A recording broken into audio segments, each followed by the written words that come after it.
நபி அவர் சொன்னார் ஸல்லல்லாஹு அலைஹி வஸல்லம், எல்லா வாலிபர்களையும் பார்த்து, யா மஅஷர ஷபாப், ஏ வாலிபர்களே, மனிஸ்ததா மின்குமுல் பாஅத ஃபல்யதஸவ்வஜ், உங்களுக்கு வசதி வாய்ப்பு இருந்தா திருமணம் முடித்து கொள்ளுங்கள். ஃபஇல்லம் தஸ்ததி, உங்களுக்கு சக்தி இல்லை என்று இருந்தால் ஃபஅலைஹி பிஸ்ஸௌம், நோன்பு நோற்று ஆசையை கட்டுப்படுத்தி கொள்ளுங்கள். நோன்பு எங்களுடைய ஆசை கட்டுப்படுத்தப்படுகின்றது.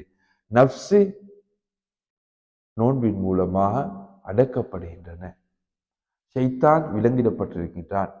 சொர்க்கத்துடைய கதவுகள் எல்லாம் திறக்கப்பட்டுள்ளன. ஒரு மனிதனுக்கு பாவம் செய்வதற்கு சந்தர்ப்பமே கிடையாது. பிரதானமான வாயிலெல்லாம் அடைக்கப்பட்டுள்ளன. இதனால் தான் நபி அவர்கள் சொன்னார்கள், ஒரு மனிதனை நல்லவனாக மாற்றுறதுக்கு இப்படியெல்லாம் சந்தர்ப்பங்கள் தரப்பட்டும் நல்லவனாக மாறாட்டி இவரை போல அஃபாக்கியசாலி யாருமே